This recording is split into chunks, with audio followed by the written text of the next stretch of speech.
Hello and welcome to Quarterpast 65. I am your host, Dr. Stella Dorgu. We are incredibly honored to be joined by a truly remarkable couple. They've shared an inspiring 53 years of marriage together. Now meet the Ejiwumis. Good afternoon. Good afternoon. Good afternoon. Olubukola Ejiwumi stands as a trailblazer in Nigerian architecture. She was the first female president of the Nigerian Institute of Architects, a milestone in a male-dominated field. This was achieved some 20 years ago. With a career spanning more than 5 decades, she has made her mark both in the public and private sectors. She brought vision, discipline, and excellence to every phase of her career.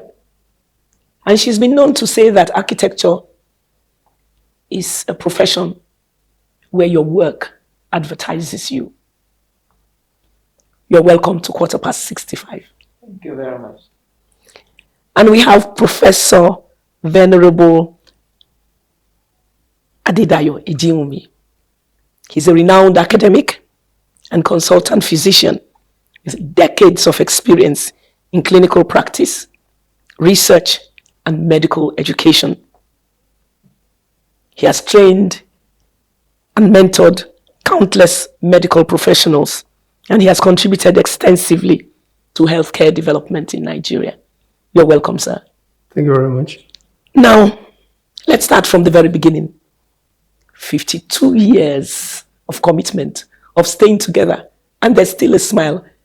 And you look like siblings, really. How did you guys meet? What made you realize that this is it? This is the person I want to spend the rest of my life with? Anybody can go first. Lady. Well, his sister, who you also know, who is also a classmate, Shadi, we were friends in Queen's College.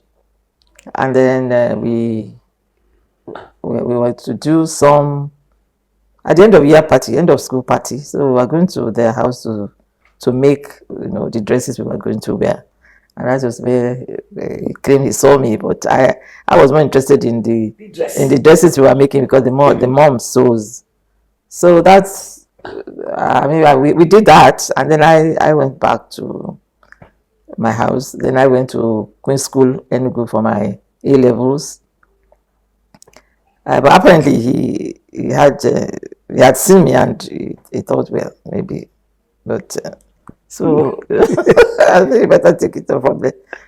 Well, okay, that was the physical, really first meeting.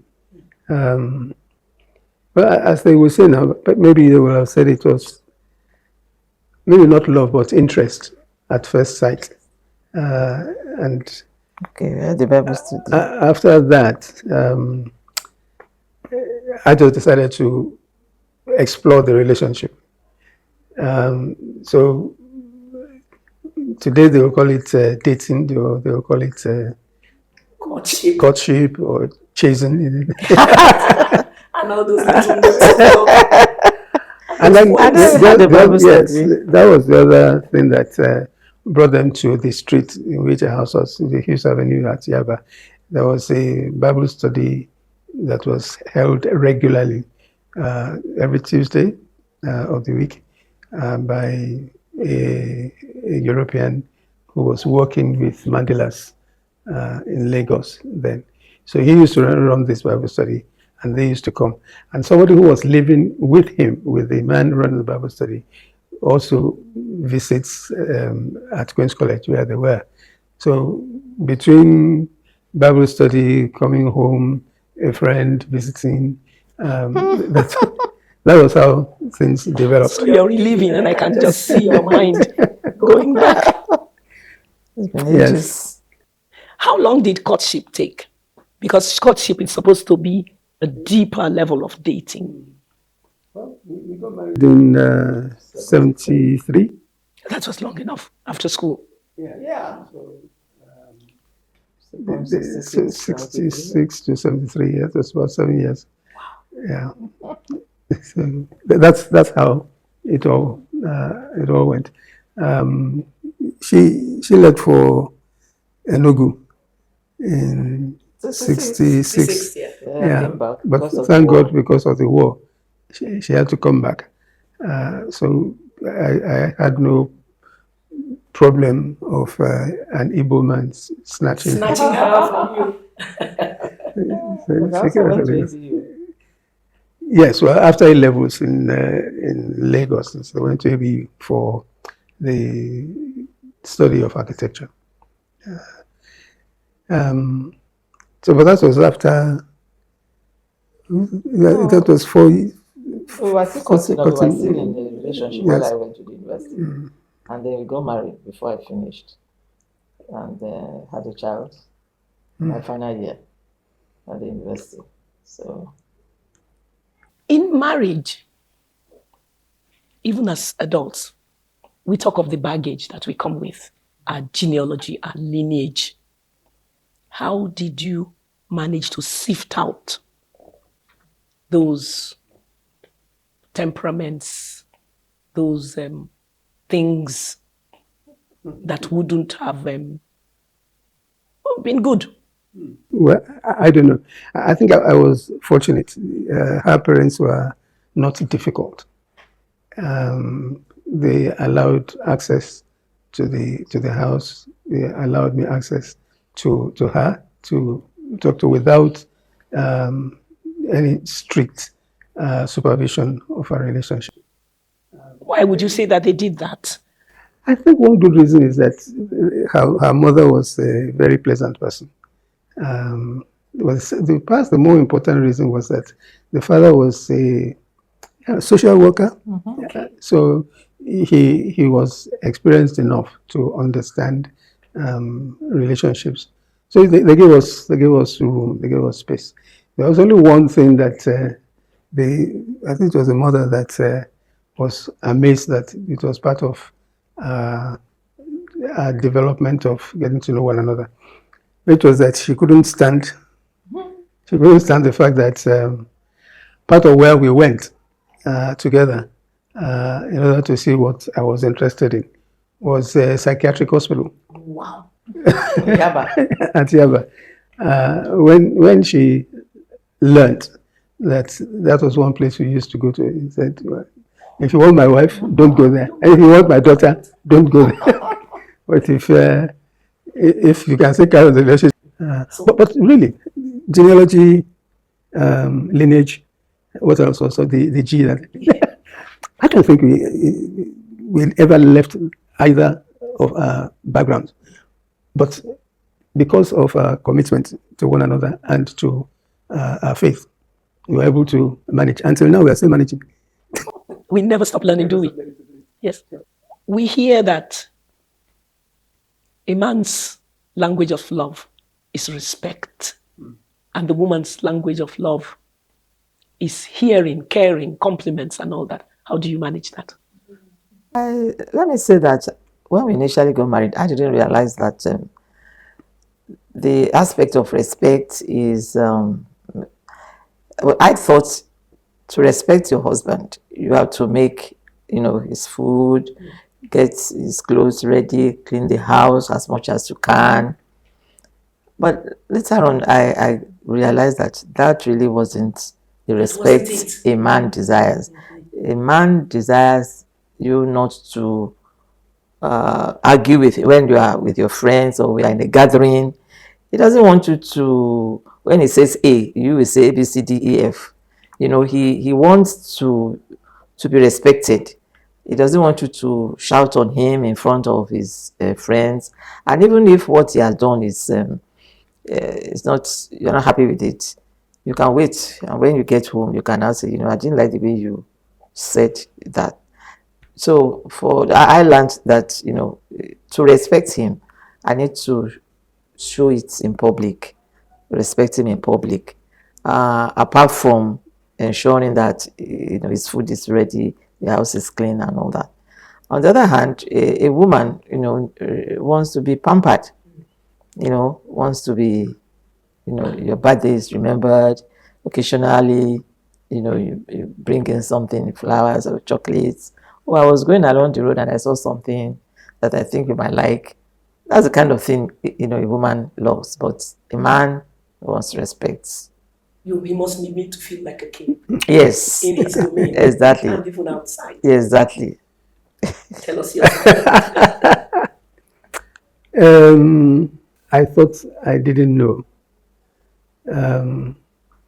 until I think children also confirmed it, that my wife was not a particularly, is it affectionate? I will call it romantic. No, she is too much of a strong woman. Strong. To really be bothered about it. I mean, till now, the question of saying no, I'm going out and I, you know, kiss my wife, you know, if I don't do it, she will not, you know, be offended. If I did it, she will thought I got up on the wrong side of the bed. So it is not a very strong part of a relation, her own love language. Maybe because I actually didn't do it early enough, right? She got used to it, and now it's not offensive if I don't do it. In other words, it's not something which was crucial to going out together. On the other hand, because she's a fairly strong personality, that respect which I would have said, if you don't respect me, I'm not going to. I respected her for her strong personality and maybe over-conceded things to her in some ways. So I appreciate you admired her, yes, you admired what she was doing. And what she could do. You know, till today, sometimes I say to her, I wish you will ask me to do this for you.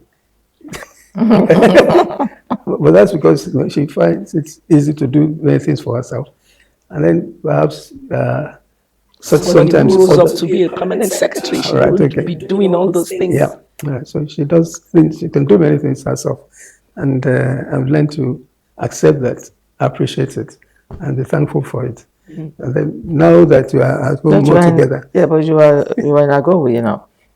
When you were provost, when you were deputy vice chancellor, you were away.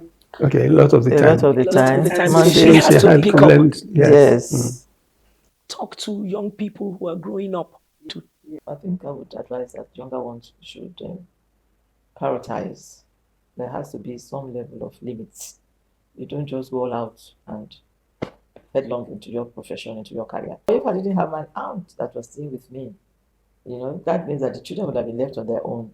When they come back from school, there will have been nobody to stay with them. So, you know, that balance, you know, has to be there. And it's actually not easy for the younger ones because we have our daughter that is staying with us right now and with her children.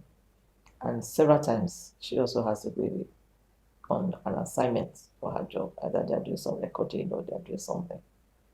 And so we are the ones that are responsible for taking care of the children. So you're getting paid back for what you did to them. Yes, but it's not every person that might have that kind of opportunity. And that is why a lot of these young ladies rely on the house helps. And if they're unlucky with the house helps, it becomes a problem. The children came along. Yes. You were not going with me.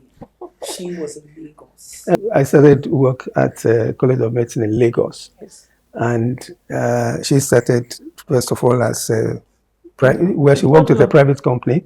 And then she started her own, so went to Lagos State Polytechnic, did some of her own work before taking on a job with the government. So there were times, some of part of the early days were spent together, but spending long time at work still had always been part of our lives.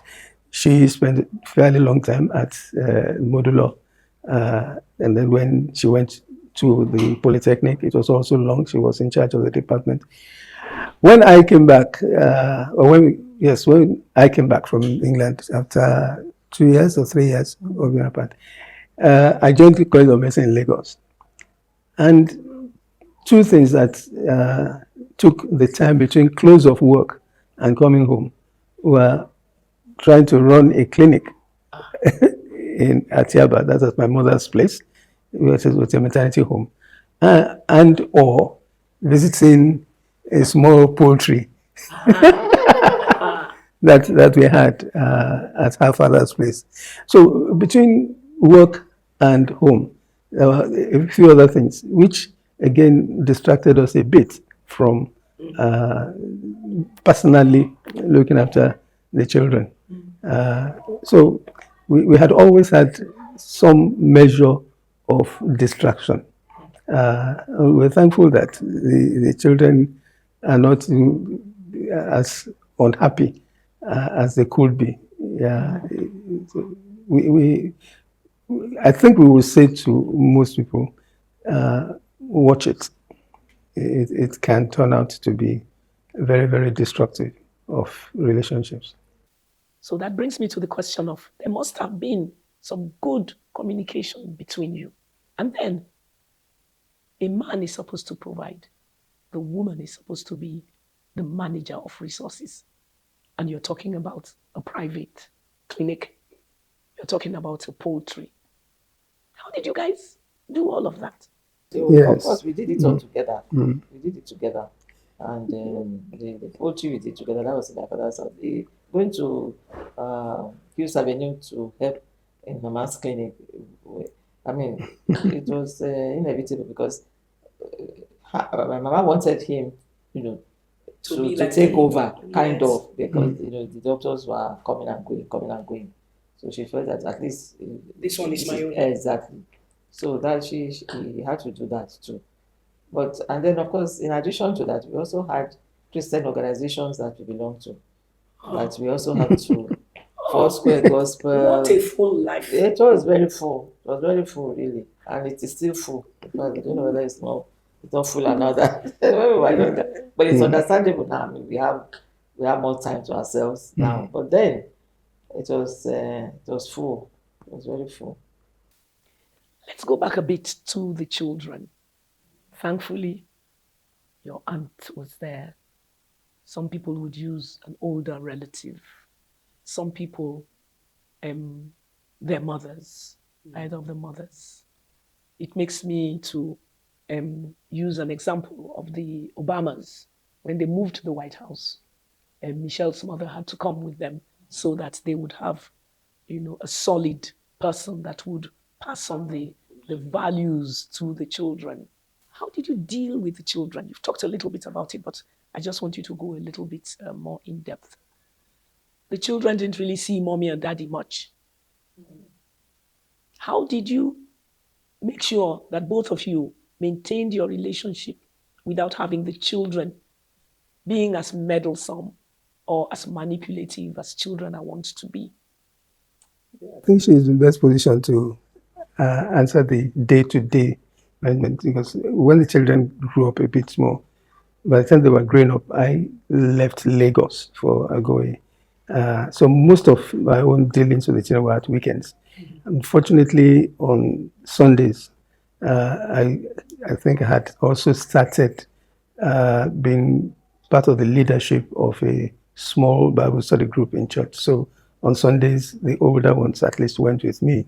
And that was a Sunday treat. We go to church in the morning, go back in the evening for a Bible study, and then Monday morning I was off.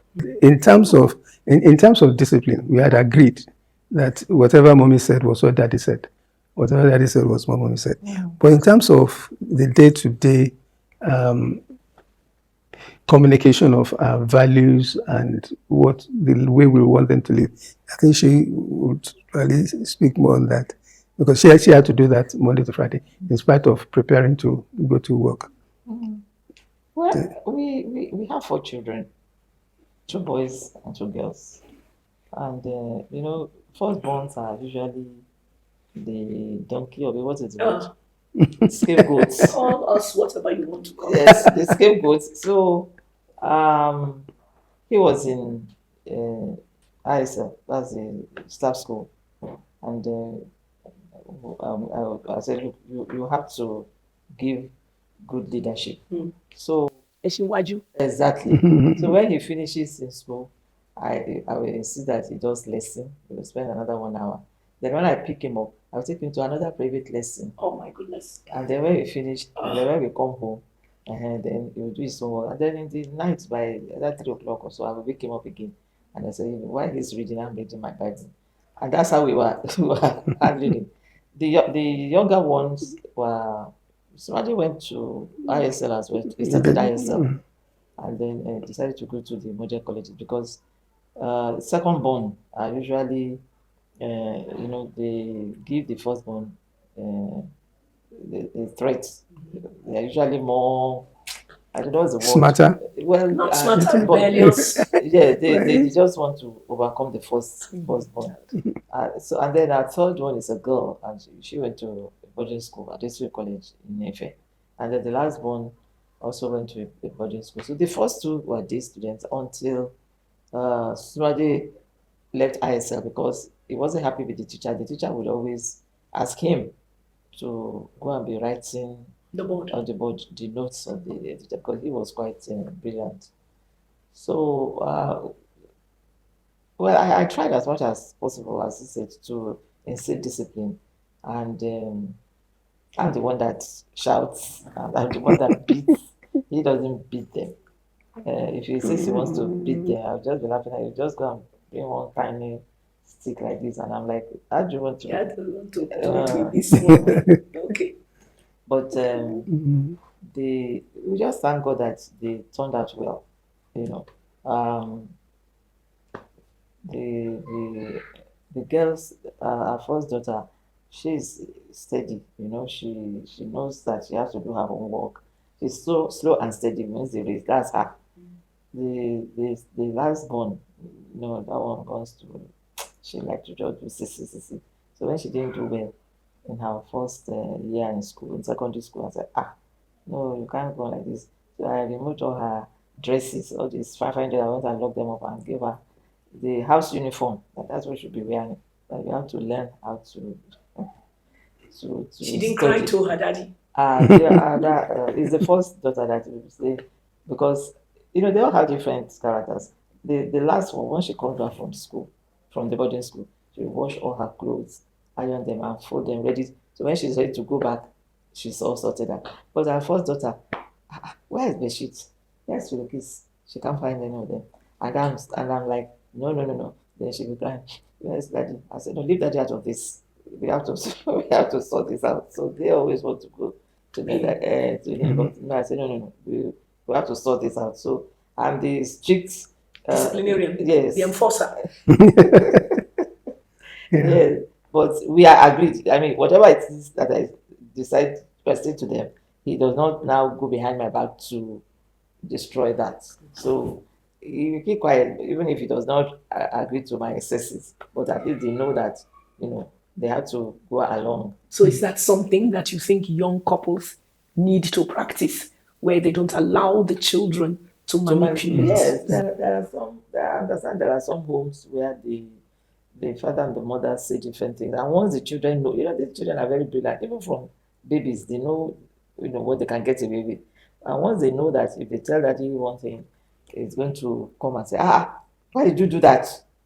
But if they know that no, they can't get away with that, then they will be.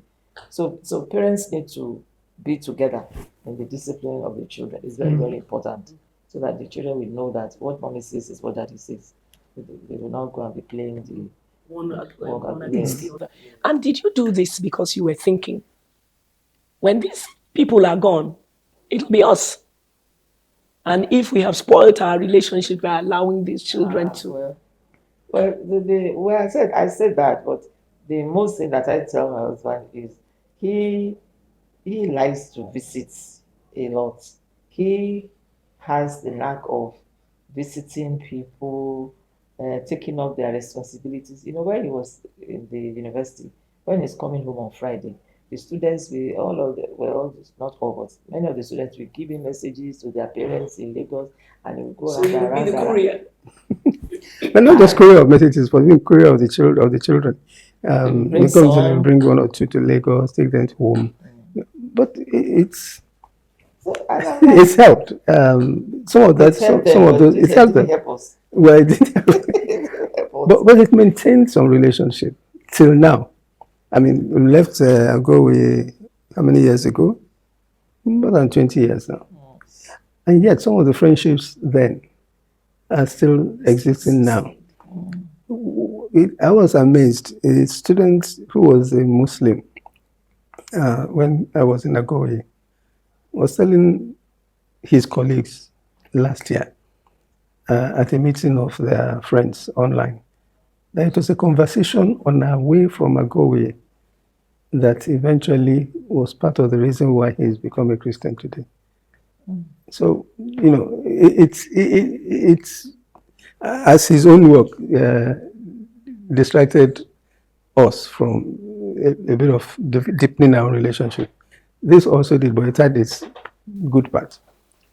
She doesn't really believe that. Yeah, because when I tell him that, you know, when we've done all this, in our old age, it's two of us that will, yes. So it is better we learn how to stay together. And communicate and gist, rather than he's gone to this place to some of them are elderly, and I'm like, but you can use the phone. But they say no, it's not the same. He needs to visit them. He needs to, and they appreciate it. You know, some of them, you know. You didn't tag along. It's not possible. Yeah. No, I personally don't like all that. I would rather stay at home. He's the one that loves to move around, visit and visit and visit.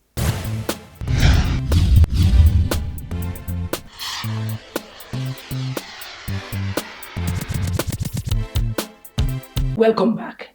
It's still 65, and we're having a very interesting and insightful conversation with the Ejiwumis.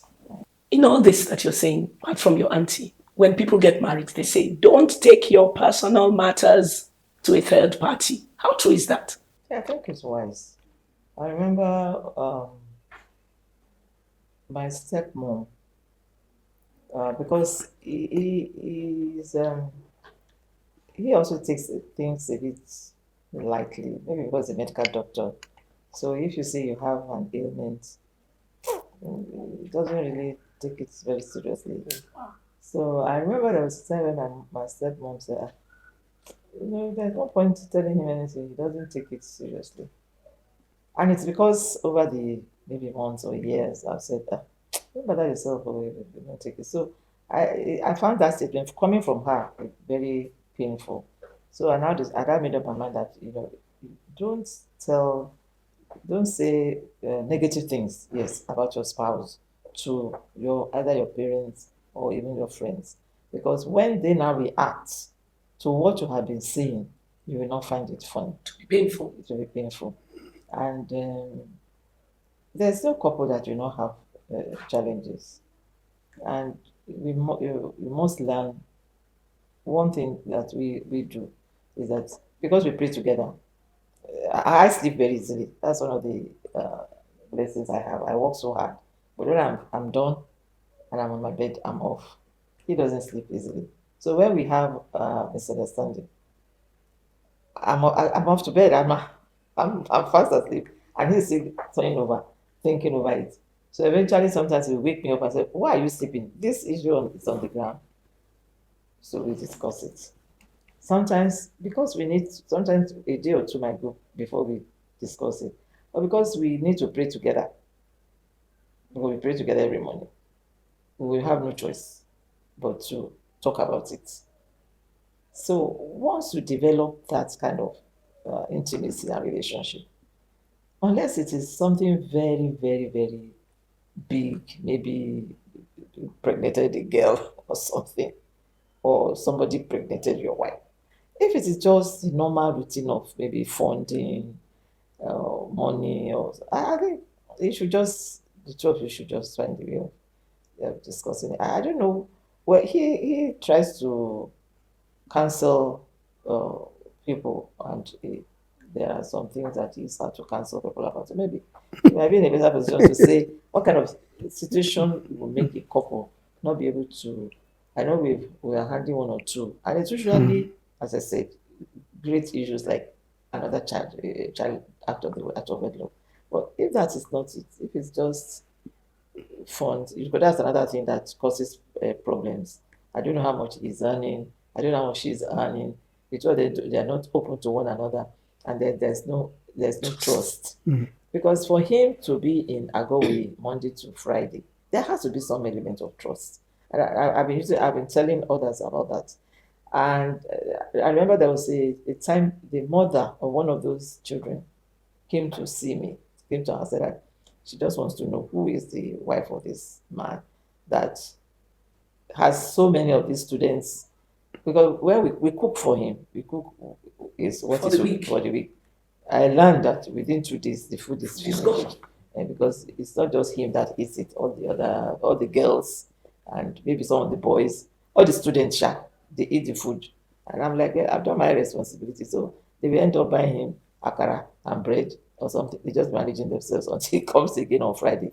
So the mother wanted to know who I was to be able to accommodate, the kind of things that the girls, and I'm like, if there's no level of trust, I'm not going to stay in Ago. I'm not going to leave Lagos and go and stay in Ago with you. You are not going to fret either. I'm not going to fret. So I just believe that God will take care of it, because what we did there is doing it here as well. Where he's working now, he's always working with students, and he goes again here on Tuesdays and comes on Fridays. There are students there. There are cleaners there. In fact, there's this one is not even the student that eats the food; it's the cleaner. Can you imagine? It gives him to eat now, and he takes it home. He takes it to his family. So, but we've done our bits, and then if he feels like sharing his food with those who need it, you say they need it more than he does. I say, okay, fine. But there has to be an element of trust. That's where I'm going. If we don't trust each other, it makes it more difficult. It is difficult. Marriage is not easy. It's two different people of different characters, different backgrounds. You are coming together and you want to live together. If the power of God is not involved, it is difficult. And then if you do not, and it's God that can help you to have to trust. And if you make it a point of duty to pray for your spouse, Unless it is absolutely impossible to talk about an issue, that is the point at which to talk to a counselor, either an official counselor or a friend who can be trusted. And that must happen only when it has become impossible to see each other's point of view. It is mentioned praying together. It's not just praying together, but we found that whenever we need to sort something out, almost all the time, when we read some portion of scripture, it will talk about that issue. And then we say, okay, so this is what the Bible says about this thing. This is what we ought to do. So that has been very helpful, that we were able to talk about most things between ourselves. But there's an element which I found also very helpful in accepting the fact that this woman is Bukola Jegede Ejiwumi, and I am Dayo Ejiwumi. And how God may deal with her may be different from how God deals with me. And I need to accept that I must live with God's timing and God's way of dealing with her sometime before I am able to live with it. You're talking some deep spirituality here. Well, okay, that is the thing that has helped us. I said, I think I shared it with her. I've shared it with other people. There was a time when She says I go out and I try to visit many people. Till today, she also has a tendency to follow certain spiritual programs that are helpful for her, right? Which I don't necessarily think Careful. yeah. And it came to a point for me when I had, I don't want to sound too religious, too spiritual on this matter. I had to say to myself, if that is the way God wants to reach her, fine.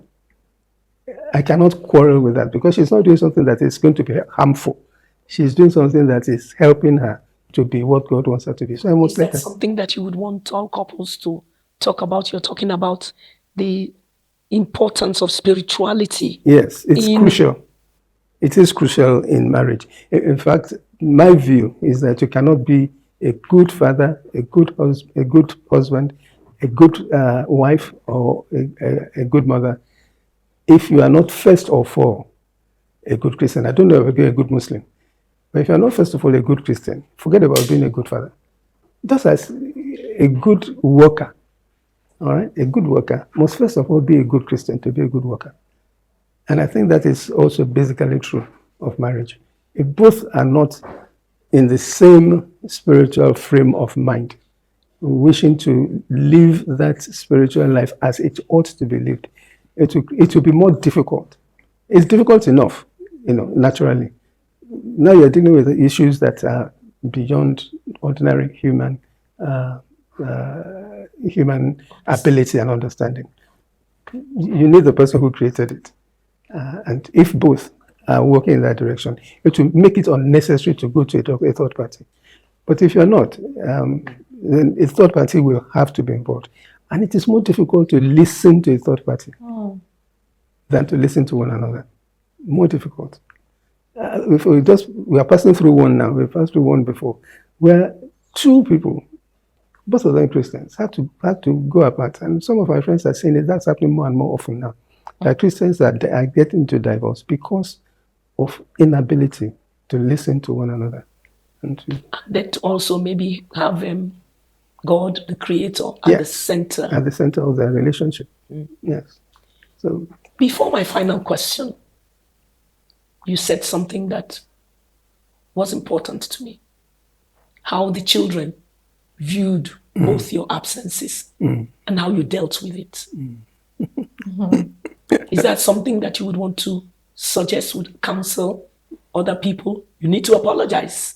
Yeah, otherwise, in this day of millennium and Gen Z and all that, when they say my parents were the ones that were responsible for this addiction, for this, they didn't do. Tell us about that. We didn't know, I didn't know then that the absences were having such an impact, negative impact on them. Until they were grown up and we were discussing. And apart from my aunt, because I lost my mom very early, she died at the age of 56. So that's why my aunt is the one that came to stay with us. Then I had another cousin, she also was staying with us. And she was also very strict. My aunt was very strict, so was my mom. So apparently, they didn't, they were doing things, they were making them do things without, they didn't like. Children don't like to be disciplined. No, so more so when it is not their mom or their dad that is their direct birth parents. So, but we thought they survived it. They all finished, went abroad. It's much later when we sat down to discuss, and then they had very negative things to say about these two people, and that they never really liked it. Thank God they didn't take it out on you guys. Well, actually, our first son, our first child, who's also our first son, complained that daddy was not there for him. And daddy had to apologize. Okay, I'm sorry. Because he said, okay, Monday to Friday, you are not in. When you come on Friday, you don't stay at home. Friday, Saturday, you are busy going around delivering messages from the same students. Can you imagine? So we don't even see you. But we went places together. I had projects, in where is that place? He's saying, He's saying. So when we were commissioning, we all went as a family. I had another project in Kaduna. I took all of them. Good. Very good. Yes, we went places. We went to Ikogosi. This on in Ondo. Is it Ekiti or Ondo? Ikogosi in Ondo State. The water. Okay. Yes. That water fountain. Yeah. That is warm in some places. Yes, the one spring. So yes. So those were, and then we when he went to Zimbabwe. We took some of the children, took 3 of the children. And this was the oldest one that didn't come with us. He didn't want to come. Maybe he was just rebelling at that yes, time. That was the beginning of it. Didn't realize Yeah. it. But as you said, the important thing was that we were ready to say we were sorry about it, and had to repeat it several times. To him in particular. But the the others they took it in their stride. They took it in their stride. They didn't like it, but they talked about it. But I said, okay, we are sorry, and that was it. No. But So what do you want to advise people for parents not to allow it? Not to allow it? Then how do the children how will they grow up? How will they get the values? Because somehow you were still the custodian and you were still the one that were some say bringing that, down the values. Some say that the mother should not work until the children are in school. I don't know how feasible that is in the economy of this Nigeria today. Two parents, the two of them are working. They are still not able to cope. The rents are exorbitant. Many of them they cannot give anything to their parents.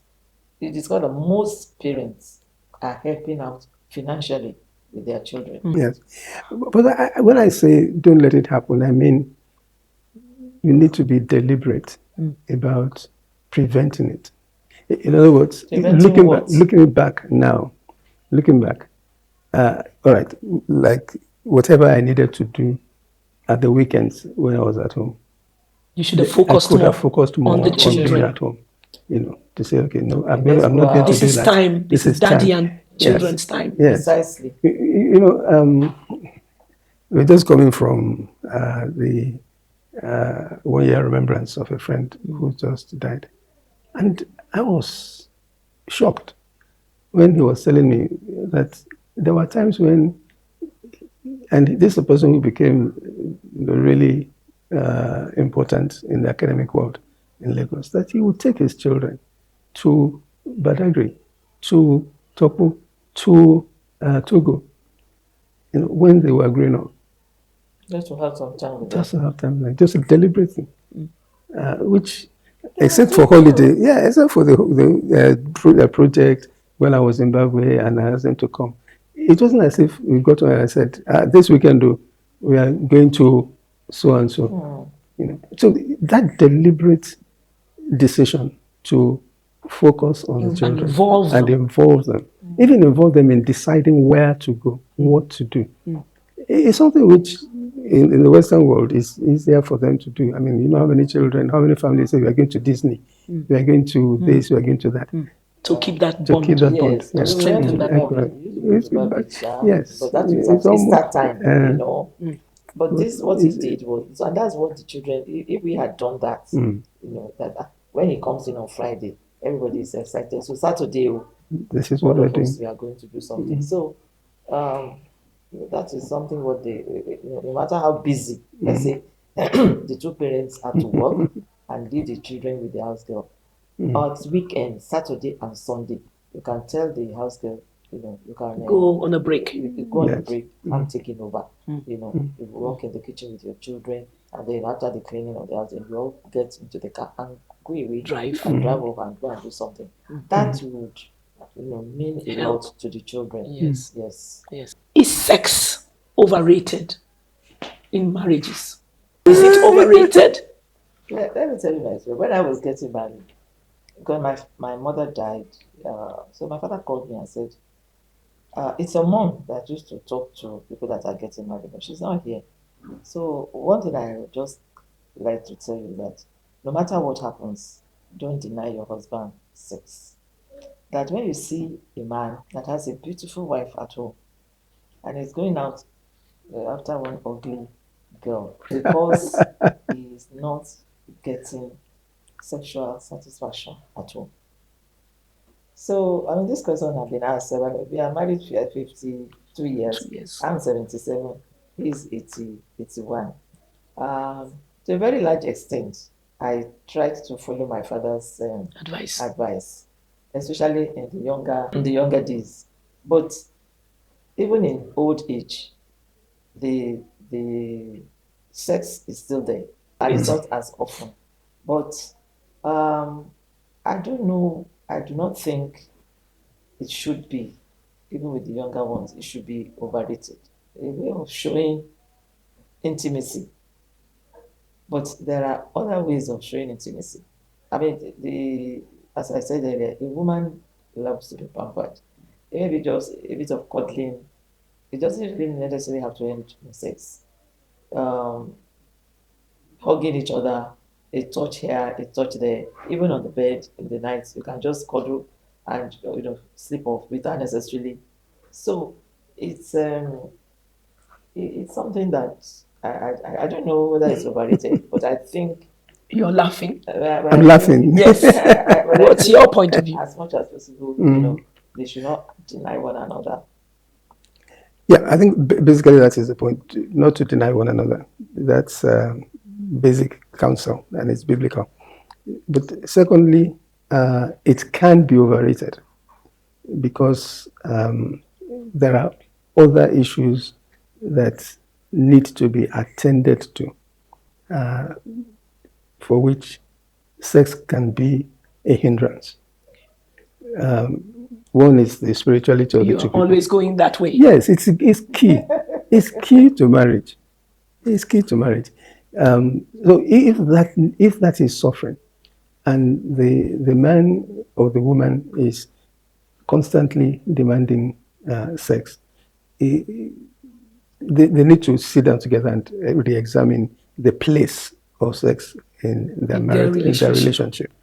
In the rhythm. Yes, in the rhythm. Yes. And that is important. That okay, this thing is important. What should be the priority that we give to it in terms of other things? The degree of how each person wants to do this intimacy is important also for them to discuss early in the marriage, so that you don't then wait till the end of a long marital experience to say, well, because I wanted it this way and you didn't do it, that is why we are quarreling. You sort it out as early as possible. Accept that this is what I won't take that for anything, right? Even something as simple as sex positions can be disturbing if there is no understanding of how you want this intimacy to be done. And if the couple, you talk about communication, this is part of communication. If you're not willing to communicate about it, it can become the bedrock of the disruption. We have the internet, we have social media, and people can just at a click what are the best positions. I think the Indians did that for us years ago.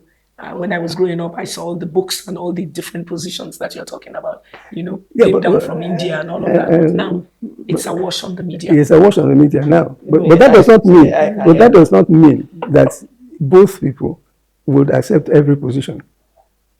What's comfortable for them, sizes, shapes. Exactly, like yes. Now, let's go to something more basic. What's your favorite food? My favorite food was amala. Amula. His favorite food, beans. Wow. If you have not eaten beans in 1 week, you will say,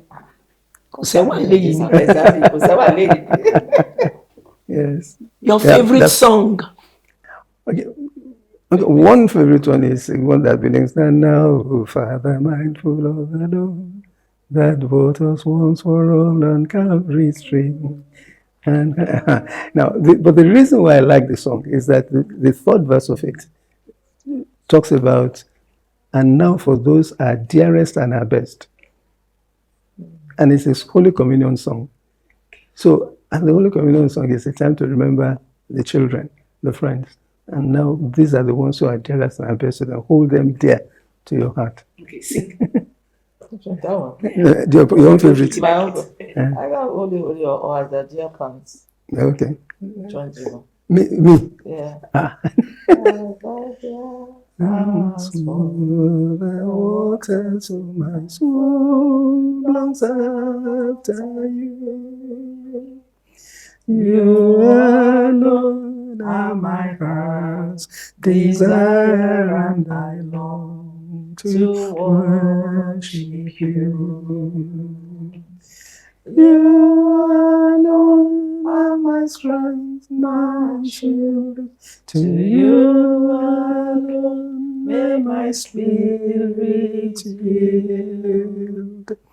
You alone are my heart's desire, and I long to worship you. Wow.